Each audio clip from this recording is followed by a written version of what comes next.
અમરેલી પાયલ ગોટી કેસથી ચર્ચામાં આવેલો ચહેરો અને ત્યારબાદ સતત ચર્ચામાં રહેતા કૌશિક વેકરિયાને હવે મંત્રીમંડળમાં સ્થાન મળ્યું છે અને આ વાતને લઈ અને હવે ચર્ચાઓએ વેગ પકડ્યો છે કારણ કે કૌશિક વેકરિયા એ અમરેલી પાયલ ગોટી કેસને લઈ અને ચર્ચામાં આવ્યા હતા અને ત્યારબાદ તેઓ સતત ચર્ચામાં છે। આપણે જોયું કે વચ્ચે તેમનો એક કથિત ઓડિયો ક્લિપ પણ વાયરલ થઈ હતી સી આર પાટીલ સાથેની અને ત્યારબાદથી આ સતત ચર્ચાઓએ વેગ પકડ્યો હતો કે કૌશિક વેકરિયાનું આગળ જતા હવે શું થશે, પરંતુ હવે આ બધાની વચ્ચે કૌશિક વેકરિયાને મંત્રીમંડળમાં સ્થાન મળ્યું છે। સમગ્ર બાબતે વિગતે ચર્ચા કરીશું। નમસ્કાર, હું છું ઉજ્જવલ અને આપ જોઈ રહ્યા છો નિર્ભય ન્યૂઝ। અમરેલી પાયલ ગોટી લેટરકાંડને લઈ અને આપણે જોયું કે ત્યાંના જે ધારાસભ્ય છે કૌશિક વેકરિયા એ સતત ચર્ચામાં હતા, પરંતુ હવે પાયલ ગોટી કેસમાં પણ સી સમરી થઈ ગઈ છે। એ કેસનું પણ ક્યાંક ને ક્યાંક હવે નિવાડો આવી ગયો છે અને હવે કૌશિક વેકરિયા મંત્રી પણ બની ગયા છે। કૌશિક વેકરિયાનું નામ આમ તો સતત ચર્ચામાં હતું અને ચર્ચામાં એવી વાત હતી કે કૌશિક વેકરિયાનું ક્યાંક ને ક્યાંક ધારાસભ્ય પદ પણ જઈ શકે છે, પરંતુ આ બધાની વિપરીત હવે કૌશિક વેકરિયાને મંત્રીમંડળમાં સ્થાન મળી ગયું છે અને આ સમગ્ર બાબતને લઈ અને હાલ ચર્ચાઓએ પણ વેગ પકડ્યો છે। સૌપ્રથમ આપણે દ્રશ્યો પર નજર કરીએ કે એમના ઘરની બહારનો શું માહોલ છે અને તેમના પત્ની કૌશિક વેકરિયા મંત્રી બનતા શું કહી રહ્યા છે એ જોઈ લઈએ। આજે અમારા ઘરમાં પણ ખુશીનો માહોલ છે અને અમરેલી જિલ્લામાં પણ ખુશીનો માહોલ છે। આજથી 20 વર્ષ પહેલા એની સેવા અને રાજકારણમાં જે આગળ પગલું દેપાવ્યું એમાં એની પ્રમોશન અત્યારે મળ્યું છે। એમાં પહેલા શરૂઆતમાં તો એ ગામના સરપંચ હતા, ત્યાર પછી પ્રમુખ થયા, ત્યાર પછી ધારાસભ્ય થયા અને અત્યારે મંત્રીમાં સ્થાન મળ્યું છે। ગુજરાત રાજ્યનો જે રીતે વિકાસ થઈ રહ્યો છે એમાં એ આગળ વિકાસની હરોળ યથાવત ચાલુ રાખશે। ધારાસભ્ય હતા ત્યારે પણ તેણે વિકાસ ચાલુ હતો જ, પણ એથી વધારે વિકાસ થાય એવી મારી ઈચ્છા છે અને એની પણ એવી જ ઈચ્છા। મોદી સાહેબનો હું આભાર માનું છું અને જનતાનો આભાર માનું છું અને ગુજરાત સરકારનો પણ આભાર માનું છું।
હું કૌશિક કાંતિભાઈ વેકરિયા, હું પ્રવીણ કુમાર ગોરધનભાઈ માળી, હું ડૉક્ટર જયરામભાઈ ચેમાભાઈ ગામિત ઈશ્વરના નામે સોગંદ લઉં છું કે ઈશ્વરના નામે સોગંદ લઉં છું કે કાયદાથી સ્થાપિત ભારતના સંવિધાન પ્રત્યે કાયદાથી સ્થાપિત ભારતના સંવિધાન પ્રત્યે હું સાચી શ્રદ્ધા અને નિષ્ઠા ધરાવીશ।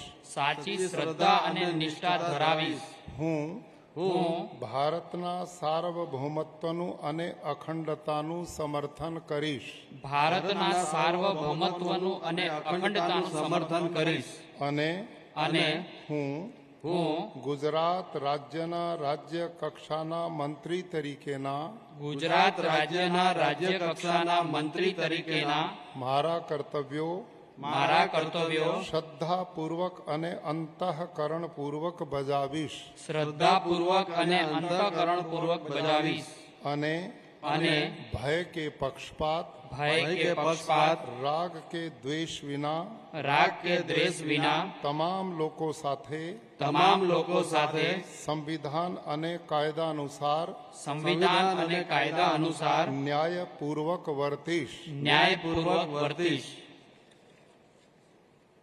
હું કૌશિક કાંતિભાઈ વેકરિયા, હું પ્રવીણ કુમાર ગોરધનભાઈ માળી, હું ડૉક્ટર જયરામભાઈ ચેમાભાઈ ગામિત, ઈશ્વરના નામે સોગંદ લઉં છું કે ઈશ્વરના નામે સોગંદ લઉં છું કે હું હું ગુજરાત રાજ્યના રાજ્ય કક્ષાના મંત્રી તરીકે ગુજરાત રાજ્યના રાજ્ય કક્ષાના મંત્રી તરીકે જે કોઈ બાબત જે કોઈ બાબત મારી વિચારણા માટે લાવવામાં આવશે મારી વિચારણા માટે લાવવામાં આવશે અથવા અથવા મારા જાણવામાં આવશે મારા જાણવામાં આવશે તેની જાણ તેની જાણ એવા રાજ્ય કક્ષાના મંત્રી તરીકેના એવા રાજ્ય કક્ષાના મંત્રી તરીકેના મારા કર્તવ્યોના યોગ્ય પાલન માટે મારા કર્તવ્યોના યોગ્ય પાલન માટે આવશ્યક હોય તે સિવાય આવશ્યક હોય તે સિવાય પ્રત્યક્ષ કે પરોક્ષ રીતે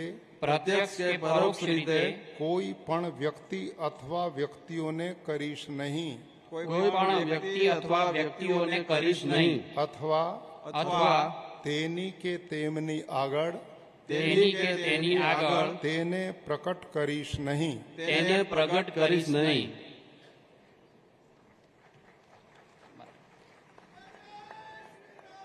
કૌશિક વેકરિયાને મંત્રી બનાવવા પાછળના અનેક કારણો હોઈ શકે છે, પરંતુ ક્યાંક ને ક્યાંક કૌશિક વેકરિયા એક પાટીદાર ચહેરો છે. અને સૌરાષ્ટ્રમાં આપણે જોયું કે જ્યારથી ગોપાલ ઇટાલિયા વિસાવદરના ધારાસભ્ય બન્યા છે એટલે અમરેલી અને આજુબાજુના વિસ્તારમાં ક્યાંક ને ક્યાંક ભાજપ દ્વારા પાટીદાર ચહેરાની એક શોધ છે. અને હવે ક્યાંક ને ક્યાંક કૌશિક વેકરિયા એ પાટીદાર ચહેરો બની શકે છે કે જે ગોપાલ ઇટાલિયાને ટક્કર આપે. એ બાબતને લઈને પણ ક્યાંક ને ક્યાંક કૌશિક વેકરિયાને મંત્રીપદ મળી શકે એવી ચર્ચા છે, મળ્યું હોય એવી ચર્ચા છે. અને હવે આ તમામ બાબતની વચ્ચે અમરેલી પાયલ ગોટી કાંડ પણ ક્યાંક ને ક્યાંક સમેટાઈ ગયો છે અને કૌશિક વેકરિયા પણ હવે મંત્રી બની ગયા છે. આ સમગ્ર બાબતે આપનું શું અભિપ્રાય છે એ અમને કમેન્ટ કરી જરૂર જણાવશો. અમારી ચેનલ નિર્ભય ન્યૂઝને લાઇક, શેર, સબસ્ક્રાઇબ કરવાનું ભૂલશો નહીં.